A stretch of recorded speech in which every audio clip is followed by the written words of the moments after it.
One of the biggest pacing mistakes in Hyrox is starting the race at the pace you hope you can hold rather than the pace you can actually sustain. Most of the time, it doesn't happen because you're being reckless. It's just usually optimism.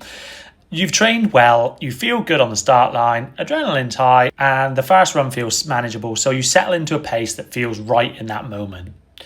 The problem is the race hasn't really started costing you yet. You're still fresh, you haven't touched the sleds, and you haven't had to deal with how the stations change the running afterwards.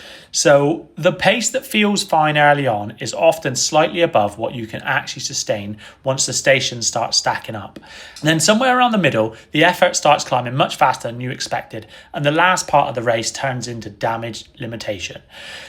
The athletes who race well usually do something slightly different. They start a bit more controlled than they feel capable of, and then let the effort gradually build as the race unfolds. That way, when the harder stations show up later, you still have the headroom to deal with them. If you'd prefer to actually use the fitness you train for instead of spending the last third of the race in survival mode, give me a follow.